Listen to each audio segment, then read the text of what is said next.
This week's feature bet is brought to you by FanDuel Sportsbook at Bally's Atlantic City. College basketball Saturday night. Take Villanova moneyline at plus 164. Bet all the action in style at FanDuel Sportsbook inside Bally's Atlantic City. Must be 21 or older. Gambling problem? Call 1-800-GAMBLER. When you hear this. They've got him again. And this. He scored. And this. Oh, boy, what a move by Embiid. You think of us. We are sports. 97.3 ESPN, WENJ, WENJ HD, Millville, Atlantic City, a Town Square media station. This is Game Night with Josh Hennig on 97.3 ESPN and the free mobile app. Now, live from the Matt Black Kia Studios. Oh, what a move. Here's Josh Hennig. Friday edition of Game Night on 97.3 ESPN FM and the 97.3 ESPN mobile app powered by First Bank of Seattle City. Welcome into the first day of April. No foolishness here. We just got all the information and stuff you need for the weekend. Of course, Final Four tomorrow night. You can hear it right here on 97.3 ESPN FM. Coverage begins at 4:30 p.m. We will break down Villanova versus Kansas and Duke versus North Carolina with DraftKings Julian Edlow coming up in about a little less than 20 minutes from now. You guys can join the conversation at 609-403-0973 on the text board. Also can DM the show through the 97.3 ESPN mobile app powered by First Bank of Seattle City. Before we get to anything else, we got to get to the Sixers' loss last night because as far as I'm concerned, there is a huge difference between what we saw from this team on Sunday and Tuesday and then the team we saw last night. It was almost as if they were just different teams altogether. And I'm not trying to dismiss what we saw, but I'm trying to be realistic. What I saw is a team in the Sixers that felt like they just had a night. They were just mentally out of it. And, I'm not going to take too heavily what Doc said last night because I think Doc was asked a question and people are trying to read something into it. It's similar to if you go back to what Doc said last year when they asked him about Ben Simmons and they said, hey, is Ben Simmons a guy who can be a winning point guard on a championship team? And he's like, oh, I don't know. And they want to give an explanation. I think people are so hyper-focused right now on just the small thing that Doc said about Harden. They're overlooking what I saw in the game. You don't need stats. You don't need Doc telling you anything. Here's what you need. One thing was very clear in the aftermath of last night. This team does not really have a clue of what they want to be. I don't think Harden knows what he wants to be. I don't know if Embiid is fully sure of himself. I don't think anyone on this team really knows how they're supposed to play. You're looking at Harden. He came off one of his best games as a Sixer against the Bucks. And it's almost like the Sixers hit the road to play the Pistons. And they're like, whatever, we're playing the Pistons. And I just kept thinking, because, I'm watching the game and I'm thinking as I'm laying there in my easy chair, I'm thinking, I actually hit the pause button. It was like halfway through the third quarter. And I'm thinking, I don't know if this is a basketball team. This feels like a bunch of individuals out there playing. And I think that was my biggest problem because by the end of the game, when they lost, I mean, the final score was 102-94, right? But in reality, they lost the game long before the end. It felt like to me, they lost the game in the third quarter. Now, I understand statistically they won the third quarter, but body language was really bad at that point. The body language did not look good. They just did not look like they had it all together. They had another bad shooting night. They had another night of turnovers, which if you're a Sixer fan, you're used to by now, right? I mean, it feels like this team never handles the ball very well, honestly. And even though you thought they could come back into the game, you thought they could win the game, it just felt emotionally they were done. They were cooked. That's a problem. It's not a problem saying that they can't be a successful playoff team. It's a problem if they expect to ever win a championship with Embiid and Harden. I understand that Doc Rivers is going to be the scapegoat for a lot of this stuff. I'm not stupid. I've seen enough sports to know that. But when are we as a media, as a sports society, as a fan base, going to hold the players more accountable? 7 for 26 from 3 is unacceptable. 44% from the field as an NBA team is unacceptable. At some point, it doesn't matter what the coach said after the game. It doesn't matter what the media is trying to translate what was said and not said. What matters is these players played just a poor game yesterday. Just a poor game. You know, Harden, he's got to stop being a chucker. When this team was winning games and they were blowing people out, it was Harden, the point guard and distributor. And I've asked this question to people, and I think people don't like my question when I ask this, but I'm going to keep bringing it up because there's nothing that's happened on the court that has made me think otherwise. I think that when Doc Rivers told Harden he needs him to be more aggressive and assertive, I think Harden misunderstood him. Being more assertive and aggressive does not mean going 2 for 9 from 3 and having more rebounds and assists. It's just a bad look for Harden at this point because now you got the national media piling on him, right?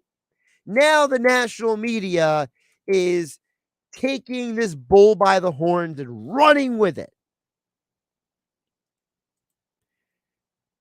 Here's a stat for you. James Harden this year, the games he has had the fewest number of assists in with the Sixers and Brooklyn. 4 assists, Brooklyn lost. 5 assists, Sixers lost to Brooklyn. 5 assists, Brooklyn lost to Chicago. 6 assists, Sixers beat Orlando by 2. Brooklyn beat Indiana by 8. And that was Indiana when they were actually okay. You lost to Detroit last night. He had 7 assists. Philly beat the Clippers by 25 in a game that they couldn't miss. They barely beat the Lakers. The Sixers did. Brooklyn lost to Milwaukee by 12 earlier this year when Harden only had 7 assists. I'm seeing a pattern. The pattern is when Harden has a high number of assists, his teams are winning. When they have a low number of assists, they're either losing or they're barely winning. I don't know if Harden understands this. I'm sure I'm not the only person who's noticed this, because if I am, That's sad. That's kind of pathetic. I think that Harden needs to stop trying to be a scorer all the time. I think that's the biggest key for this team right now. This team was being successful with a balanced offense when Harden was setting people up, putting Maxey in a position to be successful, helping take pressure off of Embiid. And I think Embiid has been hurt in the MVP race because he's trying to help Harden figure out how to fit into with this team. I was listening to people who cover the NBA try to explain why 17 voters in the MVP straw poll flipped their votes from Embiid to Jokic.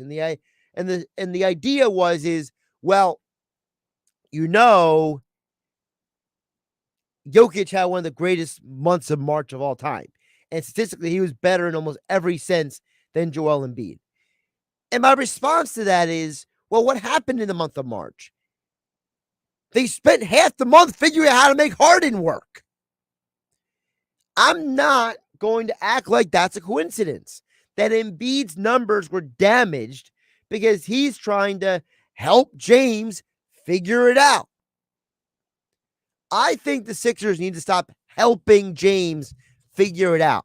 I think the Sixers, as a group, need to turn to James and be like, James, we're done figuring out.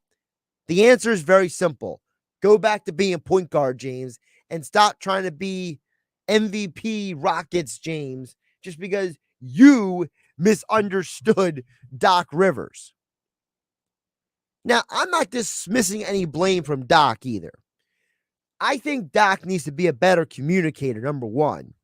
And number two, I think Doc needs to stop living his life in this, man, I'm frustrated mode. It's just frustrating. It's a lie. No one likes to lose. No, duh. Okay? I can't curse on the radio, but you know what I'm saying. It's the idea that Doc gets up in these press conferences and he doesn't know what to answer these questions sometimes.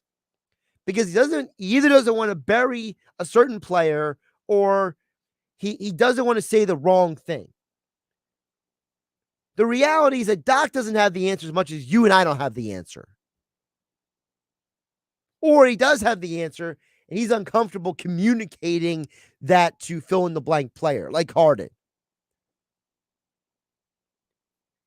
So when people in the national media now are saying Harden's out of shape, or Harden, I don't like watching Harden anymore, or, this team is not going to win this year and that they're going to fire Doc Rivers, right?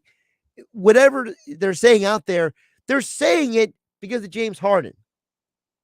When this Sixers team doesn't get to the NBA Finals this year, and I'm telling you right now, they will not. The first person you better blame is James Harden, not Doc Rivers. I don't care about Doc's history. I don't care about the stats. James Harden is supposed to be this super intelligent, high IQ basketball savant. And he's playing more like a street ball kid who never played organized basketball before the last year. He's got to grow up. He's got to stop doing this. Josh Hennig here on Game Night on 97.3 ESPN FM and the 97.3 ESPN mobile app powered by First Bank of Seattle City. As always, you can join the conversation at 609-403-0973 on the text board, or you can DM the show through the 97.3 ESPN mobile app powered by First Bank of Seattle City. Look, someone asked me the other day, do I think that the regular season games are meaningless or useless? And I said they're not meaningless or useless, but they don't have the value they used to. And in a game like last night, I don't know what to do with that. Do I sit here and just keep fuming about James Harden? Or do I say, well, it happens.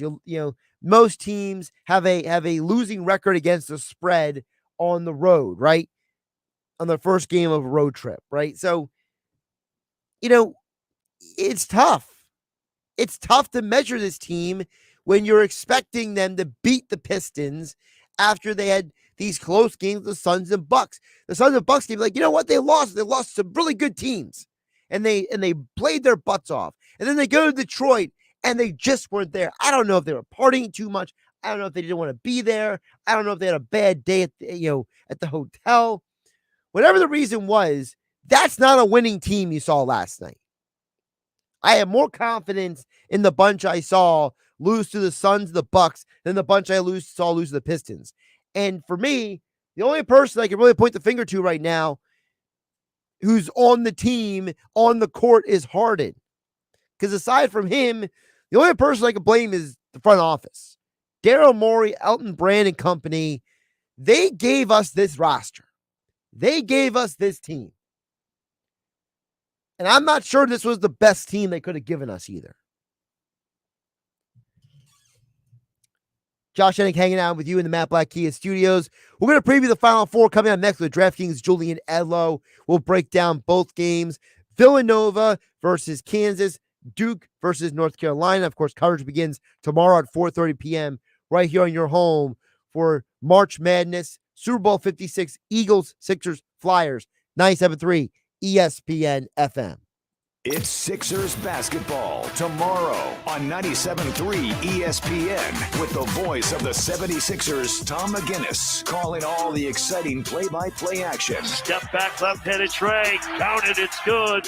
Tie game, James Harden. The Sixers host the Charlotte Hornets. Coverage begins at 12:30. Philadelphia 76ers basketball on your radio home of the Sixers in South Jersey, 97.3 ESPN. A new fusion of flavor, friendly competition, and fiery foods. That's the Chili Knockout and Spicy Food Fest, Saturday, May 21st. Orange Loop Arena, New York Avenue in Atlantic City. It's an opportunity for culinary discovery. Chili Knockout is a food festival devoted to exploring all things flavorful and spicy. It's an interactive, you be the judge, chili cook-off, and a day out with friends and family, supporting this seaside community culinary scene. It's a kickoff to spring like no other. Tickets are available now at chilliknockout.com. Produced by Good Time Tricycle. Get in the zone, AutoZone. Welcome to AutoZone. So you need to change your oil. Right now, you can get 5 quarts of Valvoline Daily Protection or Valvoline Max Life High Mileage Motor Oil with an STP oil filter, plus an STP air filter or cabin air filter for just $36.99. Visit one of our 6,000 stores or order from AutoZone.com for same-day store pickup or next-day delivery. Get in the zone, AutoZone. Restrictions apply. Let's add a little red right there. Hey, we'll be right with you. For Bianca's flower shop, spring orders and Mother's Day are a tricky arrangement. Hey, can I get help repotting this fiddle leaf? She needs to put the pedal to the metal and find more florists. We're running low on daisies. How does that even happen? Indeed can help her hire great people fast. I need Indeed. Indeed you do. Our hiring platform instantly connects you with quality candidates whose resumes on Indeed match your job description. Visit Indeed.com/credit and get $75 towards your first sponsored job. Terms and conditions apply. Why is it that every March, everyone's either a basketball bracketologist expert or 100% Irish? Not that there's anything wrong with the two. All you need to know this March is at Matt Black Kia in Egg Harbor Township or Toms River. If you have a job clearing $350 per week, you could be approved. And don't forget, you can't make a mistake with our 4-day love it or leave it return policy. Gotta be a Matt Black Kia. Matt Black Kia, 6211 on the Black Horse Pike, Egg Harbor Township, and now on Route 37 in Toms River. Welcome back to the quickest podcast ever, brought to you by Kohl's. Today's topic, Easter savings. I can't wait to celebrate with all my peeps. Speaking of, I just got 50% off festive decor, a Ninja blender for just $99.99, and saved on some arts and crafts the kids are gonna love. Okay, those are some excellent deals. Right? On top of that, I got an extra 20% off Kohl's Cash and free store pickup. Excuse me while I hop onto Kohl's.com. Select styles, 20% off ends April 3rd. Toys, coupons do not apply. Some exclusions apply. See store or Kohl's.com for details. This is a metaphor for your business's journey. Sometimes it feels like you're going 100 miles an hour, barely keeping up. But to cruise through challenges, you need someone who's right there with you. That's what Dell Technologies advisors do. They have the Windows PCs and tech advice you need to get past whatever's in front of you and get where you want to go. Call an advisor today at 877-ASK-DELL. That's 877-ASK-DELL. A start to a simpler experience with Windows 11 Pro. This week's feature bet is brought to you by FanDuel Sportsbook at Bally's Atlantic City. College basketball Saturday night. Take Villanova moneyline at plus 164. Bet all the action in style at FanDuel Sportsbook inside Bally's Atlantic City. Must be 21 or older. Gambling problem? Call 1-800-GAMBLER. You're listening to Game Night with Josh Hennig on 97.3 ESPN and the free mobile app. Josh Hennig here on 97.3 ESPN. Game night tonight, but tomorrow is the Final Four. Of course, you can hear all the action right here on 97.3 ESPN FM. Julian Edlow from DraftKings joins me right now here on 97.3 ESPN to get more into the Final Four and the matchups tomorrow. Julian, how you doing today?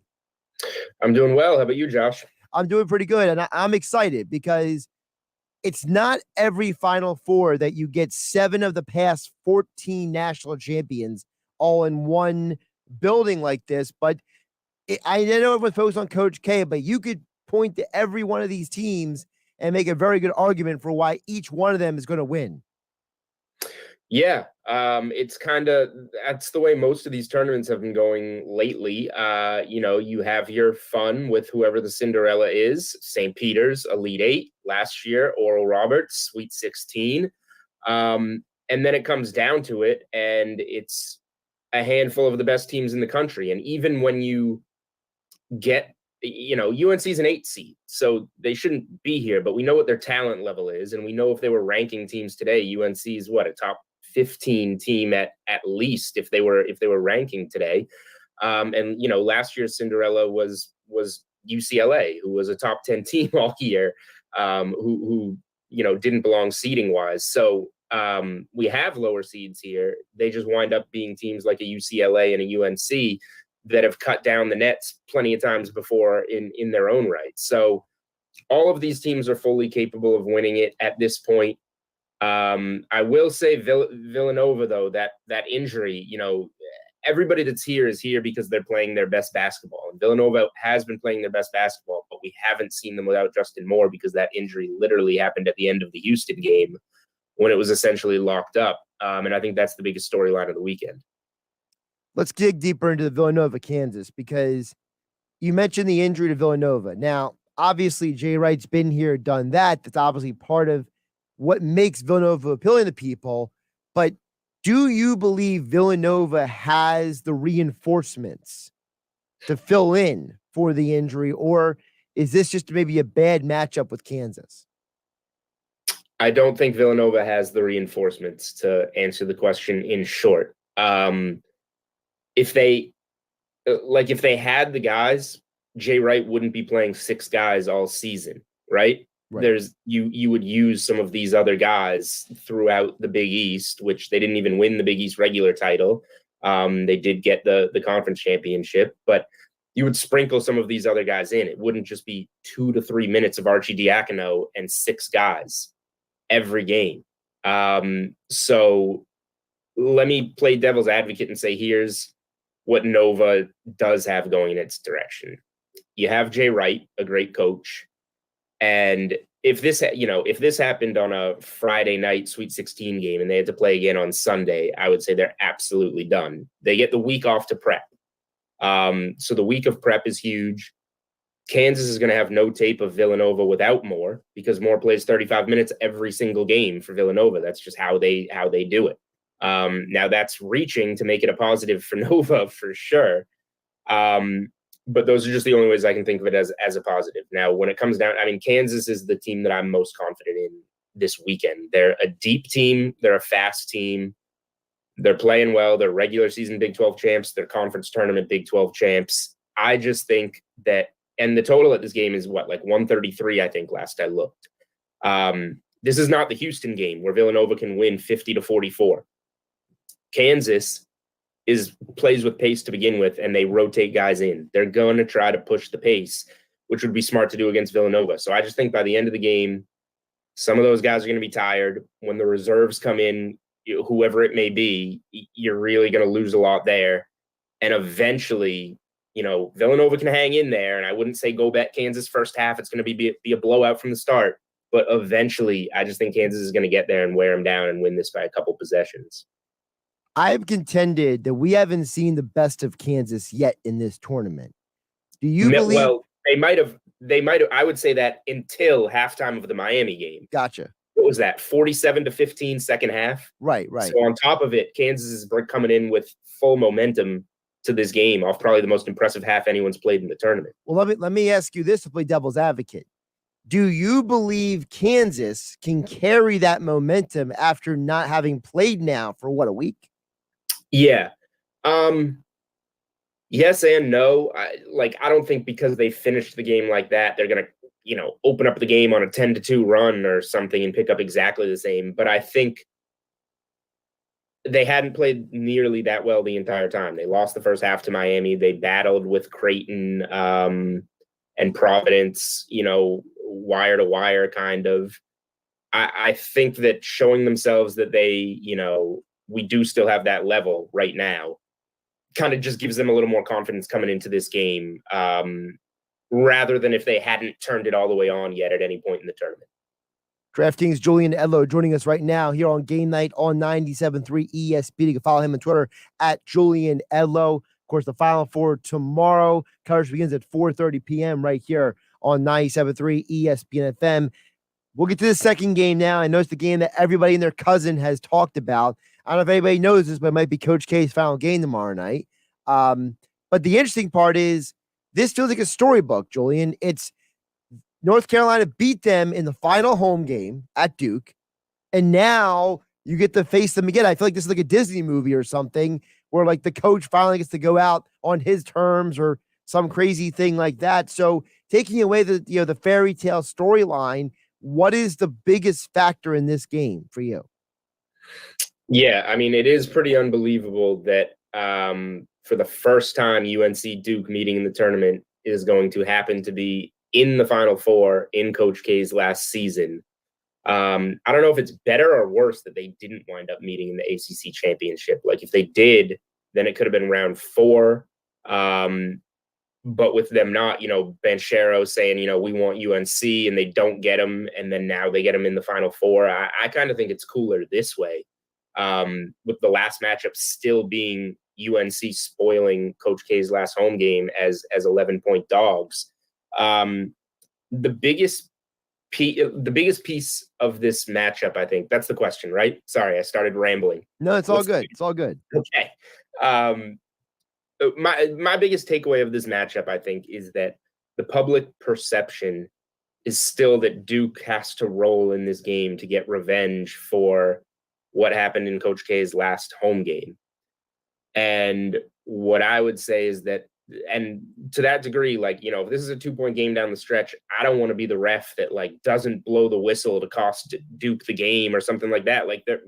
There are some ways that you can say, Duke is going to have an edge here with the refs. I don't think that's wrong to say, but I don't think at all. I think people are completely overlooking the fact that Carolina wants to play spoiler twice. They want to end Coach K once at Duke and then end him again for good in the Final Four. And it's a veteran UNC group. They're very well in tune with this matchup and this rivalry and what it means. They want to be the bad guy 2 times. So I wouldn't put anything. I just think the public perception of Duke has to win this game. They've got to be the right side. I'm not all the way there on that.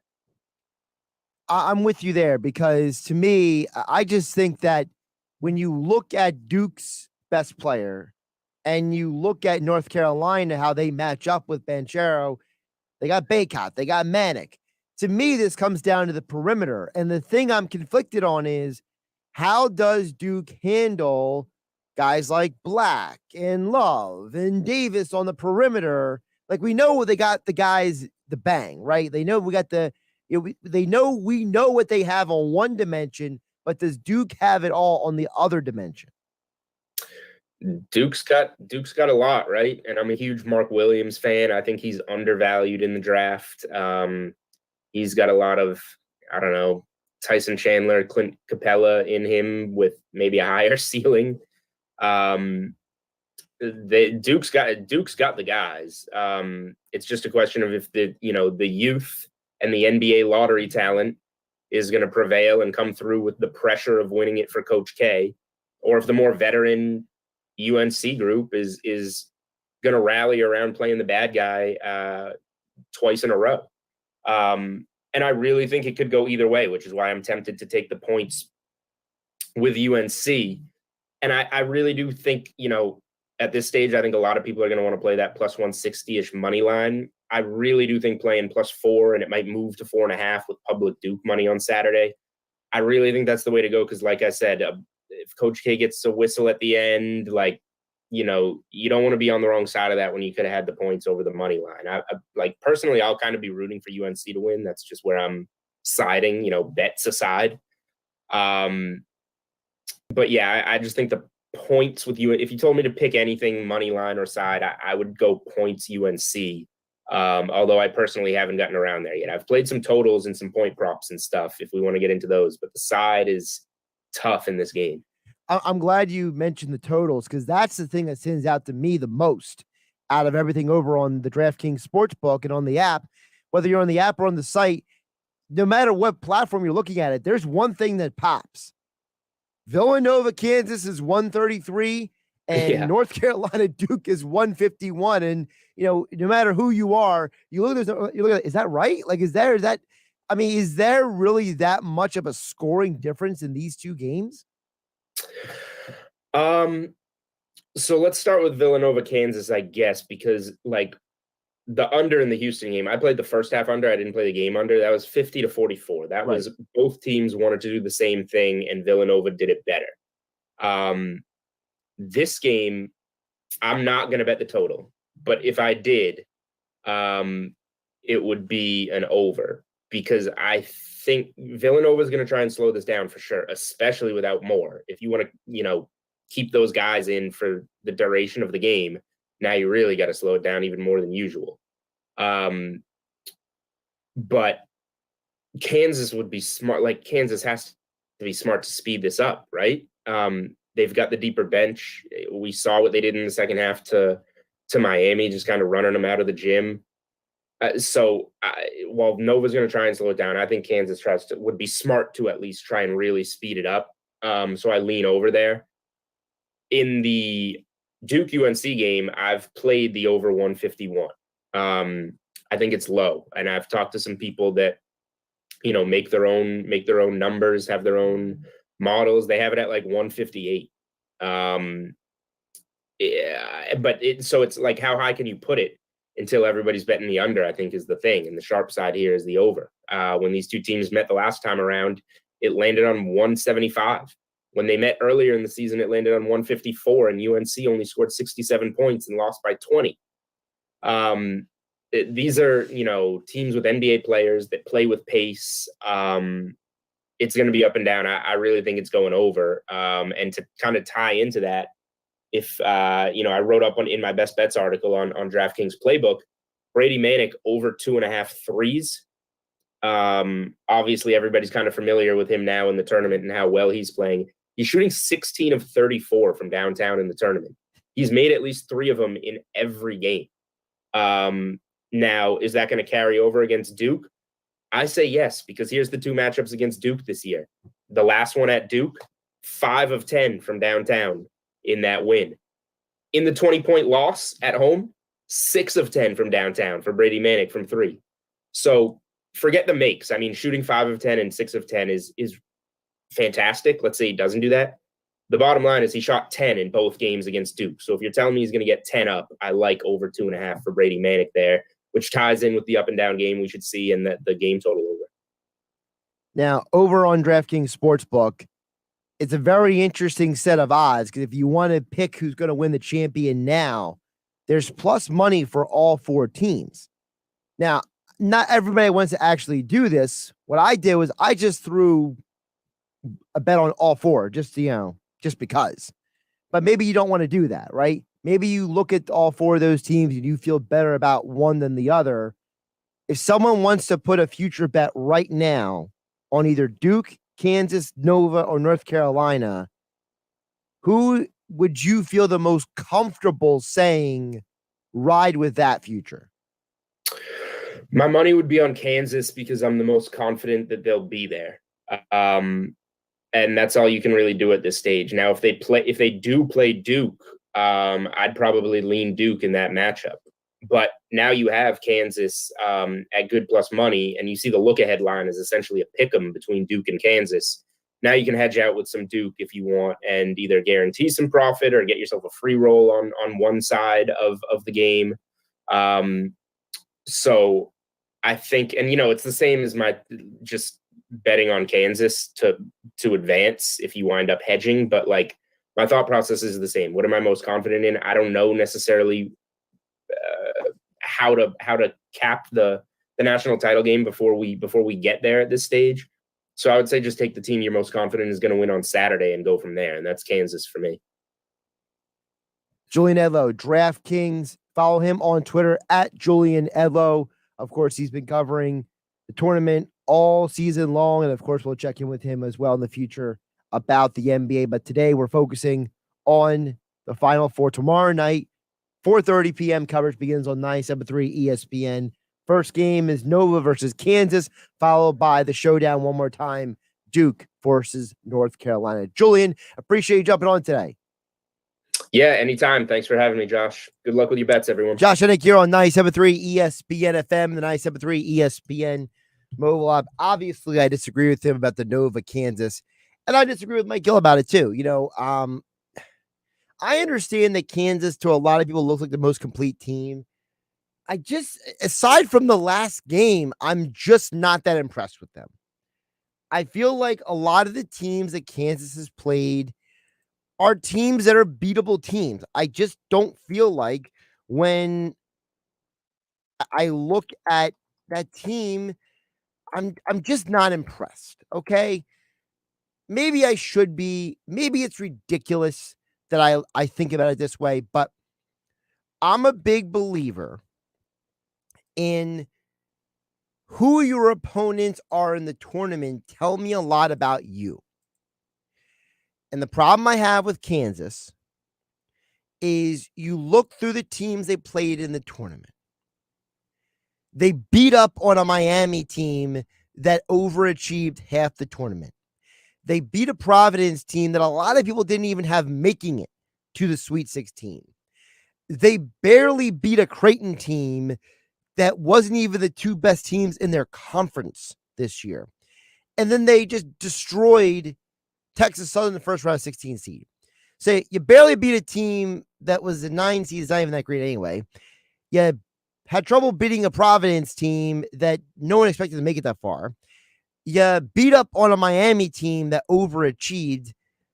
That, the quote Shania Twin doesn't impress me much. It doesn't. So I understand that Villanova's injured. I understand that Nova and all this and that. But look who Nova beat on their way to get here. Now, again, they have a serious injury that is going to, for many people, change their perspective on this team and is going to look at them and say, look, without Moore, it's a problem.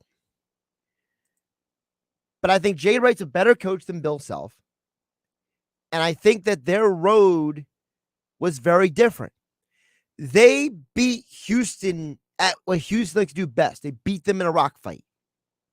Just outright beat them. They beat a Michigan team by pulling away in the second half. A talented Michigan team. The 71-61 score of the Ohio State game is not even indicative of the game. It was not even that close. Ohio State didn't look like they belonged to have the game on the floor with Nova. Now, if you believe that the loss of Moore is that significant of a loss, that it is backbreaking for this team, then yes, you go with Kansas. And I think that's where a guy like Julian Edlow is coming from. He's saying, look, I'm looking at it from a term of Villanova doesn't have Kansas's depth. And I would agree with that. But I would also say that what Moore does, Gillespie does better. I think Connor Gillespie can be borderline unbeatable in this game. I understand that Moore was the team's second leading scorer. I get all those things. But you're acting like the rest of the players, like Eric Dixon, are just not there at all. I think between Dixon and Gillespie, they can run the backcourt. And then it just comes down to Villanova for trying to slow down Kansas's Mitch Lightfoot. To me, that's where the matchups are. I don't think this is a crazy one-sided game as some people are trying to portray it to be. Look, I could be wrong. When I come in Monday, I'll say, hey, I was wrong. Look at me. Josh Hennig here on 97.3 ESPN FM and the 97.3 ESPN mobile app. Powered by First Bank of Sea Isle City. On the other side, I'm going to get some of your text messages and your DMs. Keep them coming in. 609-403-0973. You also can DM the show through the 97.3 ESPN mobile app. Thanks to First Bank of CLC. I'm seeing messages from Jeff at Summers Point and others. I'll get to all you guys on the other side. See what you guys have to think here on 97.3 ESPN. Josh Hennig hanging out with you on a Friday night. From a field of 68 to the Final Four, March Madness continues on Westwood One. Hey, folks, how are you? This is Jason Horwitz. Join Kevin Kugler, Clark Kellogg, PJ Carlesimo, Andy Katz, Bill Walton, and myself from New Orleans for all the action.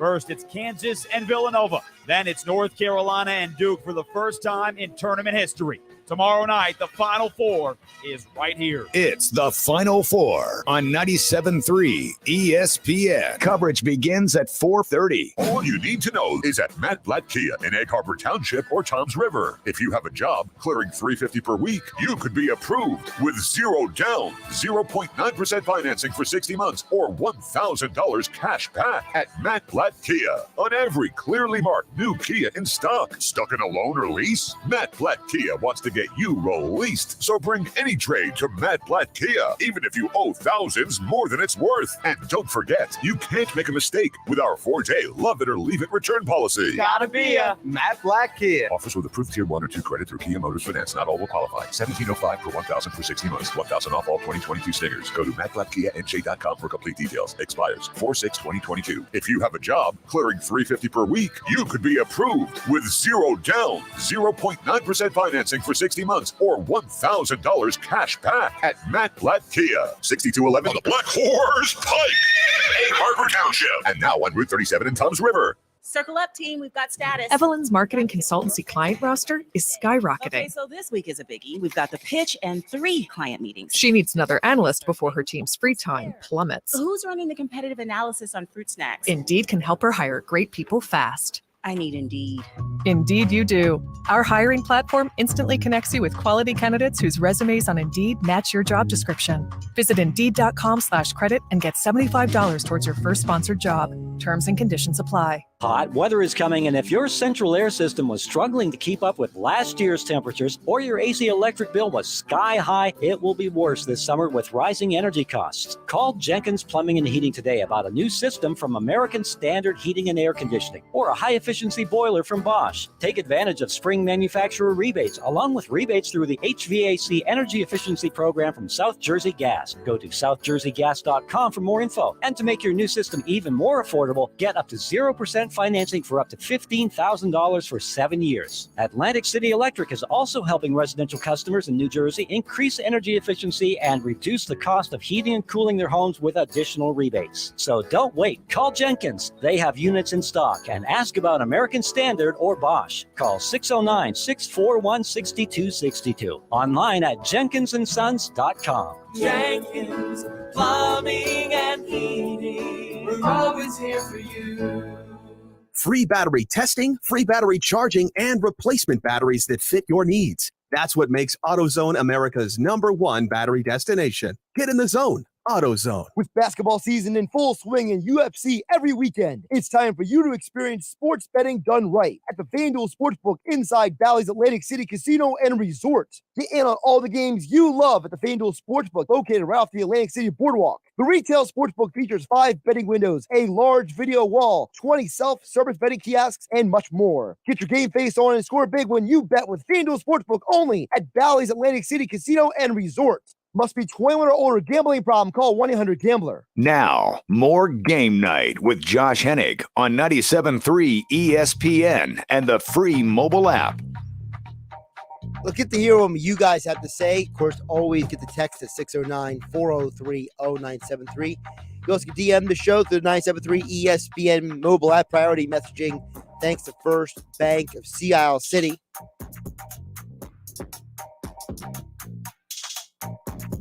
I will openly admit that I'm only reading this one text because I don't understand it. I'm being dead serious. The person didn't leave their name, so I can't give them credit one way or the other. But basically, they said Doc keeps throwing his players under the bus. Should have said we need to play better. Here comes a trade request from Harden. He has to be more political in his handling it. Here's the thing. We get mad at coaches and athletes when they don't give us the truth, the whole truth, and nothing but the truth. Okay? We get mad at when we hear a coach speak. We don't like it when people are evasive in their answers, when they don't give us a straight answer, when they beat around the bush, people don't like it. So when somebody actually comes out and speaks their mind, whether we like it or not, we criticize them. Doc Rivers should be allowed to say whatever he wants at the post-game press conference. The fact that he has to tiptoe around Ben Simmons and everybody else, to me, is stupid. These people need to grow up. If Harden wants a trade out of Philadelphia just because Doc said what he said, then the end of Harden's career is going to look a lot like Allen Iverson, where he's going to keep bouncing around, where he can't find a home, where he doesn't like anybody. If Harden said he wanted to come to Philadelphia, he's got to make it work now. No matter who the coach is, no matter what the circumstances are, he's got to make it work. Doc should be allowed to say whatever he wants about Harden. And honestly, what he said about Harden wasn't really that bad. His whole point is that he wasn't blaming the bench so much because Harden was taking control of the offense in certain situations. And so Doc, see, if you want to criticize Doc, you don't criticize what he said about Harden. You criticize him for his over-the-top defensiveness of the bench. He refuses to admit in these press conferences that Paul Millsap and DeAndre Jordan and these other guys are just not good enough. He just won't come out and say it because he doesn't want to throw his guys, as you put it, under the bus. I think in Doc's mind, he thinks that Harden can take the criticism more than the other players can. Now, whether that's true or not, we'll find out. You know, Steve Nash was borderline over the top in his defense of Harden in public. And Harden wanted out of there as fast as possible because apparently him and Nash didn't get along. So, you know, what a guy says in public might not match what he says in private. For all we know, Doc could have gone to Harden and be like, I'm just letting you know, I'm throwing your name out there at the press conference before you get out there. And Harden's like, all right, cool, whatever, man. I got things to do. I got places to go. See you later. So I think that you have a situation where I can't blame Doc for this. I can blame Doc for not handling the bench properly. I can blame Doc for not, I don't want to say he's dishonest, but shall I call it he's being disingenuous about the bench? everyone sees that this bench is just not good. And Doc will have to be like, oh, no, they're good. They're fine. They're great. And you're just like, well, why are you going out of your way to be so defensive of the bench? The Doc thing will never be resolved. I understand some of you out there, no matter what I say, no matter what happens, unless Doc wins a championship in Philadelphia, you're always going to hate on him. And I get that. Jeff from Summers Point chimes in and says, I completely disagree, Josh. James Harden was playing amazing in the beginning with the Sixers. He does know his role. He's third in the league in assists. He sees when Embiid gets tired and he's trying to step up. Shot miss, shot fall. He's the second guy on the team. Give him some time. It takes time to get comfortable with a new team. That's from Jeff from Summers Point. Says, P.S. I'm having a few Bud Lights and Fireballs. Happy Hour Friday, Josh. That's from Jeff Summers Point. Yeah, Jeff was part of the party when I was filling in for Gil last summer. Every Friday we would just, I would hear from you guys what you're having for the weekend. So Jeff knows the drill. By the way, I am not having any said drinks tonight. I have my tea here and my water because I gotta wake up early tomorrow morning for Billy Schwein. 9 o'clock in the morning comes at you fast if you try to have too good of a time. Let's just put it that way. But back to Jeff's points about Harden. I don't think, first of all, being that he's second or third in the league in assists and him being the number 2 guy on the team and all that stuff, I get that. But I have to agree with the people who say that when Harden has opportunities to drive to the basket, he's doing these step back jumpers instead. I'm not a fan of that. You got to take the easy shot. The 3-point shot has a lower probability of going in than a layup. And if you go for the layup, you might get fouled. You might get a 3-point play. It might count for you anyway. I think the problem with Harden is that I think he plays best when he is the guy controlling the pace on the floor and the offense. I don't think he's as good when he's chucking shots. When he was in Houston, I complained about him a lot because he was a volume scorer. People are like, he's one of the greatest scorers of all time. And I'm like, really? Come on. I guarantee you, if you put Iverson and Jordan in today's game, they'd outscore Harden any night of the week. Same thing with Kobe.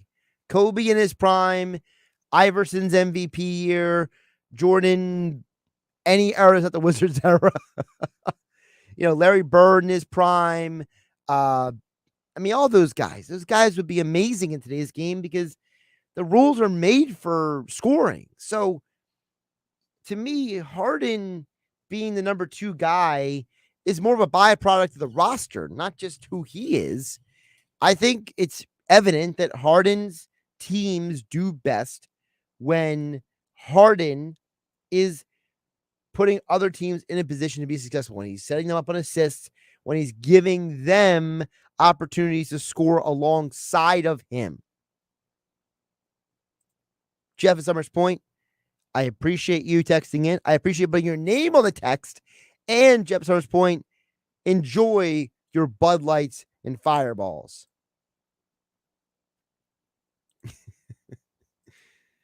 Although I do have some breweries to hit up tomorrow. For those who don't know, if you've seen me out and about, I've actually been doing a brewery tour. I'm writing an article about other breweries in Cape May County that'll be coming out soon. So I have 2 more I've got to hit up. So that's part of my weekend plans. So I guess the breweries tomorrow make up for what Jeff from Summers Point is doing tonight. Tom from Margate chimes in and says, Josh, thanks for your vote of confidence. Do you think the Cats can keep dancing into the finals and win it all? It's from Tom and Summers Point. He says, I keep believing in the Wildcats and Colin Gillespie. Here's the thing, Tom. I think that my opinion is twofold. Number one, I think whoever wins the Duke North Carolina game is winning the national championship. I think that Duke and North Carolina have the two rosters with the most legitimate NBA talent on them.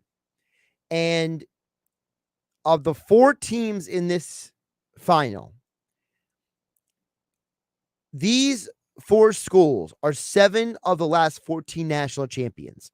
And the furthest one back is Kansas in that 14-year period.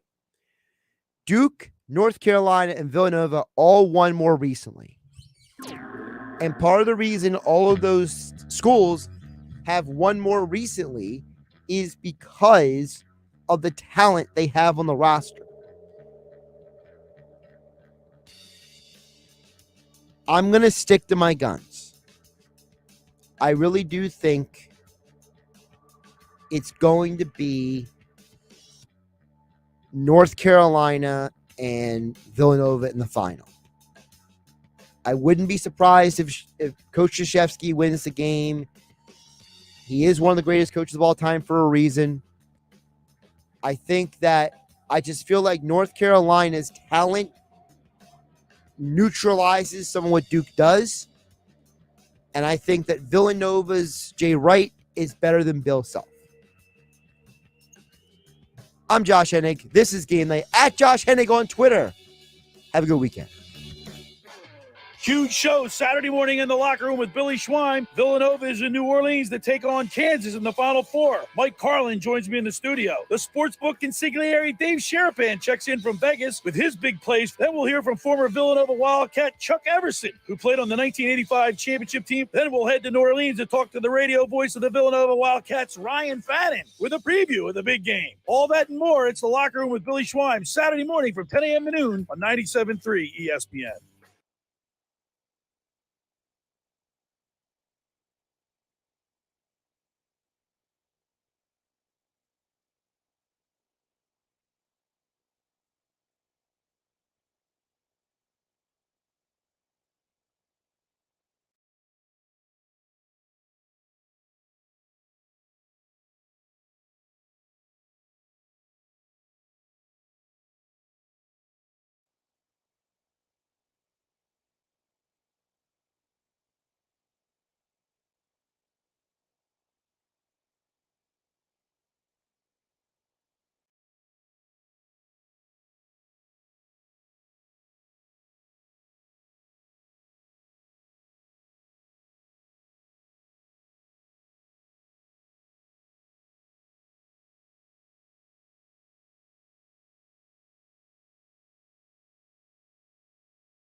Get in zone, AutoZone. Welcome to AutoZone. Dashboard light problems? We can help.